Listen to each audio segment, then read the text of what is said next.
Que a paz do Senhor esteja sobre sua vida. Hoje seguimos com nosso estudo do livro do profeta Jeremias, chegando ao capítulo 11. Neste capítulo, o Senhor chama o povo de Judá a lembrar da aliança que havia feito com seus antepassados, desde os dias em que os tirou do Egito.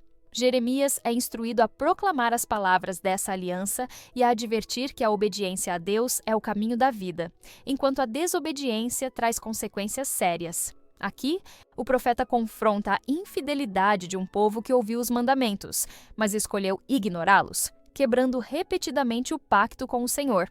O capítulo também revela a dor do próprio Deus, que descreve sua relação com o povo como um laço quebrado por traição.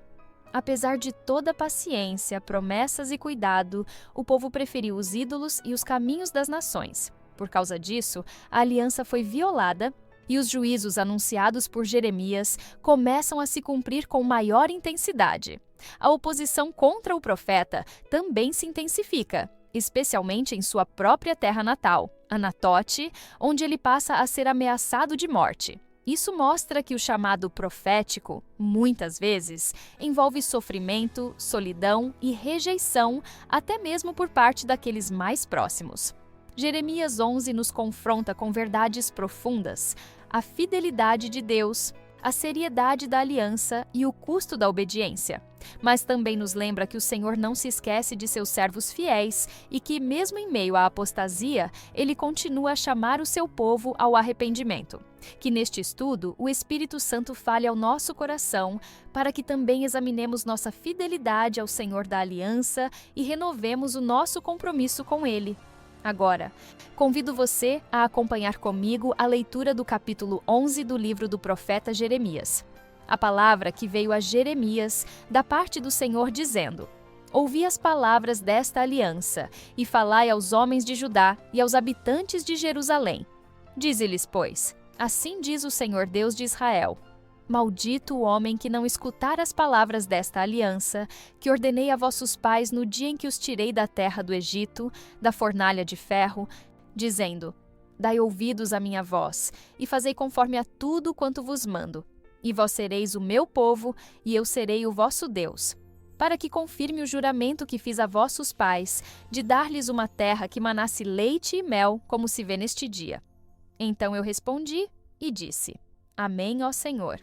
E disse-me o Senhor: Apregoa todas estas palavras nas cidades de Judá e nas ruas de Jerusalém, dizendo: Ouvi as palavras desta aliança e cumpri-as.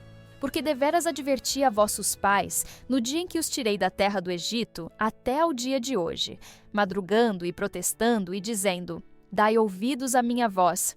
Mas não ouviram, nem inclinaram os seus ouvidos, antes andaram cada um conforme o propósito do seu coração malvado. Por isso trouxe sobre eles todas as palavras desta aliança que lhes mandei que cumprissem, porém não cumpriram. Disse-me mais o Senhor: Uma conspiração se achou entre os homens de Judá, entre os habitantes de Jerusalém. Tornaram as maldades de seus primeiros pais, que não quiseram ouvir as minhas palavras, e eles andaram após outros deuses para os servir. A casa de Israel e a casa de Judá quebraram a minha aliança, que tinha feito com seus pais. Portanto, assim diz o Senhor: Eis que trarei mal sobre eles, de que não poderão escapar, e clamarão a mim, mas eu não os ouvirei. Então irão as cidades de Judá e os habitantes de Jerusalém, e clamarão aos deuses a quem eles queimaram incenso. Estes, porém, de nenhum modo os livrarão no tempo do seu mal. Porque, segundo o número das tuas cidades, são os teus deuses, ó Judá. E segundo o número das ruas de Jerusalém, levantastes altares à impudência, altares para queimardes incenso a Baal. Tu, pois, não ores por este povo, nem levantes por ele clamor nem oração, porque não os ouvirei no tempo em que eles clamarem a mim por causa do seu mal. Que direito tem a minha amada na minha casa, visto que com muitos tem cometido grande lascívia? Crês que os sacrifícios e as carnes santificadas poderão afastar de ti o mal? Então saltarias de prazer. O Senhor chamou o teu nome de oliveira verde, formosa por seus deliciosos frutos, mas agora a voz de um grande tumulto acendeu fogo ao redor dela e se quebraram os seus ramos. porque o Senhor dos exércitos que te plantou pronunciou contra ti o mal, pela maldade da casa de Israel e da casa de Judá, que para si mesma fizeram, pois me provocaram a ira, queimando incenso a Baal. E o Senhor me fez saber, e assim o soube. Então me fizeste ver as suas ações, e eu era como um cordeiro, como um boi que levam à matança. Porque não sabia que maquinavam propósitos contra mim, dizendo: destruamos a árvore com o seu fruto e cortemo-lo da terra dos viventes, e não haja mais memória do seu nome. Mas, ó Senhor dos exércitos, justo juiz, que provas as entranhas e o coração, veja eu a tua vingança sobre eles, pois a ti descobri a minha causa. Portanto, assim diz o Senhor acerca dos homens de Anatote, que buscam a tua vida, dizendo: não profetizes no nome do Senhor, para que não morras às nossas mãos. Portanto, assim diz o Senhor dos exércitos: eis que eu os castigarei, os jovens morrerão à espada, os seus filhos e suas filhas morrerão de fome. E não haverá deles um remanescente, porque farei vir o mal sobre os homens de Anatote no ano da sua visitação. A palavra do Senhor chega a Jeremias com uma ordem clara. Ouve as palavras desta aliança e fala aos homens de Judá e aos habitantes de Jerusalém. Deus está chamando o povo à lembrança da aliança estabelecida desde os dias do Êxodo. Essa aliança não era um contrato frio ou distante, mas um compromisso de relacionamento, onde o Senhor se comprometia a ser o Deus do povo e o povo se comprometia a andar nos caminhos do Senhor. A obediência era a resposta esperada à graça já demonstrada por Deus. Por isso, Jeremias é chamado a proclamar: maldito o homem que não der ouvidos às palavras desta aliança. Esse trecho nos remete diretamente ao livro de Deuteronômio, onde bênçãos e maldições foram estabelecidas com base na fidelidade ou infidelidade à aliança. O povo conhecia bem esse pacto, pois fora lido diante de todos. Contudo, a realidade era de negligência e quebra contínua.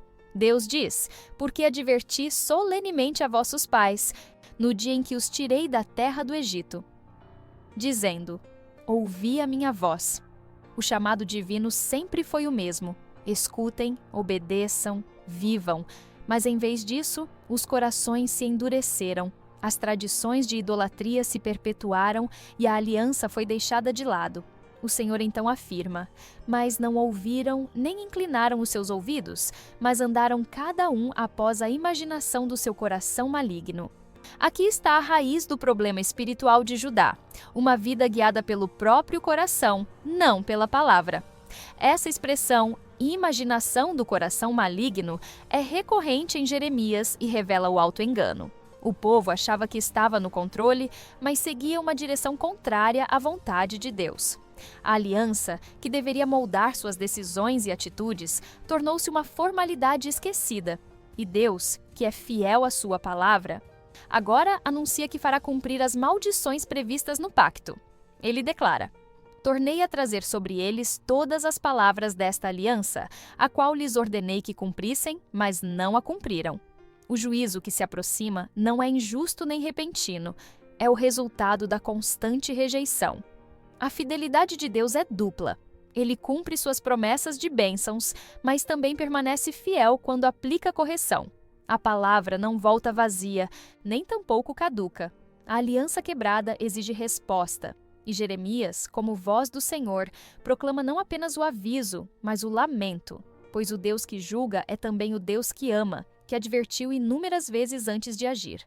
À medida que Jeremias continua anunciando a mensagem do Senhor, a revelação se torna ainda mais dolorosa. Conspiração se acha entre os homens de Judá e entre os habitantes de Jerusalém. Não se trata apenas de desobediência individual ou lapsos esporádicos, mas de um acordo coletivo, uma verdadeira conspiração contra Deus. O povo, em vez de se unir para o arrependimento, estava unido na rebelião. Essa palavra, conspiração, traz à tona a ideia de uma traição deliberada. Eles não pecaram por ignorância, mas por escolha. A aliança com Deus foi rompida conscientemente, como alguém que, conhecendo os termos de um pacto, decide agir contra tudo o que foi firmado. O Senhor diz: voltaram às maldades dos seus primeiros pais, que recusaram ouvir as minhas palavras. Aqui vemos como o pecado, quando não é tratado, se torna padrão de comportamento transmitido entre gerações. Em vez de progresso espiritual, Judá estava retrocedendo. Ao invés de aprender com os erros do passado, o povo repetia as transgressões dos antepassados. Isso mostra como a memória espiritual havia se apagado. As experiências com Deus haviam sido esquecidas e os atos de rebeldia se tornaram tradição. A idolatria dos pais agora era repetida pelos filhos, como um ciclo que se alimenta da própria dureza do coração. Deus então declara o veredito. Portanto, assim diz o Senhor: eis que trarei sobre eles mal de que não poderão escapar, e clamarão a mim, mas não os ouvirei. Esse é um dos momentos mais sérios e solenes de todo o livro. O Senhor, que tantas vezes ouviu o clamor do seu povo, agora anuncia que há um ponto onde o endurecimento gera silêncio divino. O clamor sem arrependimento não é ouvido. O apelo que não vem acompanhado de mudança de coração não encontra resposta. Isso não revela um Deus sem misericórdia, mas um Deus justo, que não se deixa zombar. O texto segue dizendo que até mesmo os ídolos aos quais eles ofereceram sacrifícios não os poderão salvar. Vão às cidades de Judá e aos moradores de Jerusalém e clamarão aos deuses a quem oferecem incenso. Porém, eles de maneira nenhuma os livrarão no tempo do seu mal. O Senhor está mostrando com clareza que a confiança depositada nos ídolos era inútil. Quando a calamidade chegar, esses falsos deuses não terão poder algum. E mais uma vez, a palavra se cumpre. Maldito o homem que confia em outro homem ou em obras de suas próprias mãos. A indignação do Senhor diante da infidelidade de Judá é também expressa através de um gesto simbólico que aponta para o juízo espiritual. Tu, pois, não ores por este povo, nem levantes por eles clamor, nem oração, porque eu não os ouvirei quando clamarem a mim no tempo do seu mal. Essas palavras, vindas do Deus compassivo, soam duras. E são. Mas elas revelam a gravidade da situação. Quando a intercessão do profeta é vetada, isso significa que o coração do povo está tão endurecido que qualquer intervenção profética seria ignorada. O tempo da advertência havia sido longo. Agora, o tempo da resposta chegava. Deus continua a expor o contraste entre o que o povo aparenta ser e o que de fato é. Que direito tem o meu amado na minha casa, pois eles cometem muitas maldades? O Senhor chama Israel de meu amado, destacando a aliança afetiva que existia. Mas, ao mesmo tempo, questiona o lugar deles em sua casa, o templo, pois suas atitudes desmentem sua adoração. Isso nos leva a refletir sobre a verdadeira espiritualidade. Não basta estar no templo, não basta repetir orações, oferecer sacrifícios ou manter aparência de piedade. Se o coração estiver longe de Deus, tudo isso é ilusão. Como Isaías declarou: este povo honra-me com os lábios, mas o seu coração está longe de mim. O povo se comportava como se tivesse direito à proteção divina, mesmo vivendo em rebeldia. O Senhor então usa uma imagem forte. Oliveira verde, formosa por seus frutos, assim te chamou o Senhor. Mas com grande tumulto ele acendeu fogo nela, e os seus ramos se quebraram. A oliveira era símbolo de bênção, fertilidade e consagração. Israel havia sido chamada para frutificar, para ser luz entre as nações. Mas agora, essa oliveira está sendo queimada. A disciplina não é gratuita. É consequência da infidelidade. O que deveria produzir azeite puro para o Senhor, passou a produzir fruto amargo, e o fogo da correção foi aceso. E o texto acrescenta: porque o Senhor dos exércitos que te plantou, pronunciou mal contra ti, por causa da maldade da casa de Israel e da casa de Judá. A referência à plantação feita por Deus reforça que não houve negligência da parte do Senhor. Ele cuidou, regou, esperou.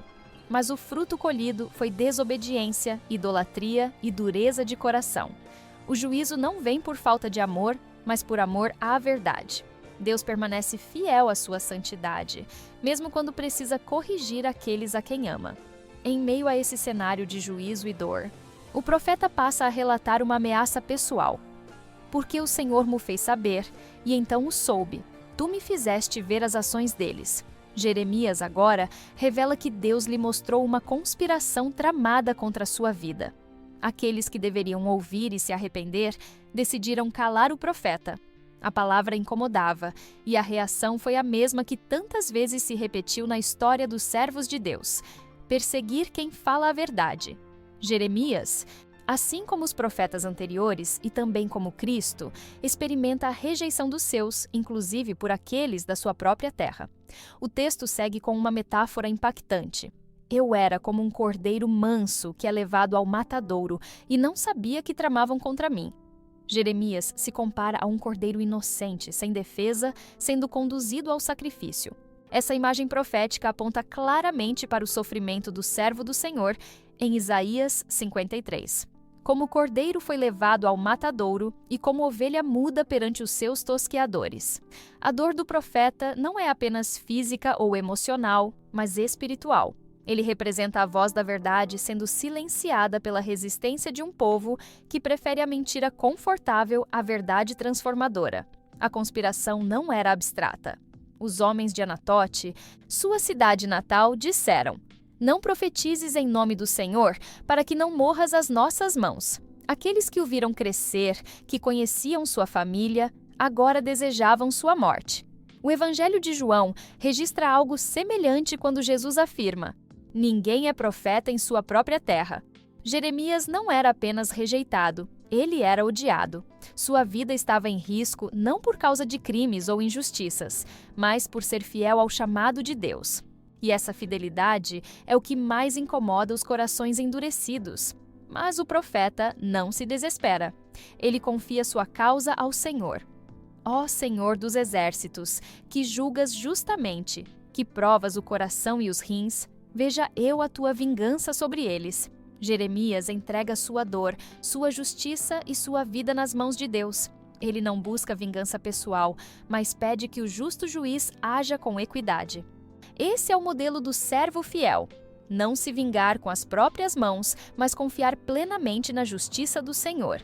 E Deus responde, dizendo que trará juízo sobre os homens de Anatote e que seus filhos não verão a luz do futuro. A fidelidade do profeta é protegida e honrada por aquele que tudo vê. O capítulo termina com a resposta do Senhor à oração e à angústia de Jeremias. Deus não apenas confirma que viu a maldade dos homens de Anatote, como decreta julgamento específico contra eles. Portanto, assim diz o Senhor acerca dos homens de Anatote que procuram tirar-te a vida, dizendo: não profetizes em nome do Senhor, para que não morras às nossas mãos. Essa acusação não está sendo ignorada pelos céus. Ao contrário, ela é ouvida por aquele que é o justo juiz. Deus não desampara os seus servos fiéis, mesmo quando os perseguidores se levantam com fúria. O Senhor declara com firmeza: portanto, assim diz o Senhor dos exércitos: eis que hei de visitá-los. Os jovens morrerão à espada, os seus filhos e as suas filhas morrerão de fome. Essa é uma sentença pesada, mas que revela a seriedade do pecado de atacar um mensageiro de Deus. A violência contra o profeta não é apenas contra um homem, mas contra a voz do próprio Senhor. A consequência do pecado coletivo recai até mesmo sobre os descendentes daqueles que se rebelaram com tamanha dureza. Isso mostra que a infidelidade e a perseguição aos servos do Senhor geram frutos amargos e duradouros. Contudo, essa passagem também revela algo muito profundo sobre o coração do profeta. Jeremias, mesmo diante da perseguição, não recua do seu chamado. Ele não negocia a mensagem, não tenta adaptar suas palavras para agradar aos seus inimigos. Ele continua firme, ainda que isso lhe custe a paz, a segurança, a aceitação e até a vida. Seu compromisso com a verdade é maior do que o desejo de ser compreendido ou poupado. E é exatamente esse tipo de fidelidade que Deus honra. Jeremias não é esquecido nem abandonado. O Senhor o defende, o sustenta e responde à sua dor. Por fim, o versículo encerra dizendo: e não haverá remanescente deles, porque trarei mal sobre os homens de Anatote no ano da sua visitação. O termo visitação aparece ao longo das Escrituras como um momento decisivo em que Deus age de forma direta na história humana. Seja para julgar ou salvar, o dia da visitação do Senhor é sempre um divisor de águas. Aqui, ele marca o fim de uma cidade que rejeitou a palavra do profeta e perseguiu aquele que foi enviado para alertar e salvar. Mesmo sob juízo, Deus permanece fiel à sua palavra e aos seus servos, mostrando que a justiça e a misericórdia andam sempre juntas em seus caminhos. Agora, convido você para uma breve oração. Senhor meu Deus e Pai, te agradecemos pela tua palavra que hoje falou conosco com tanta clareza e seriedade.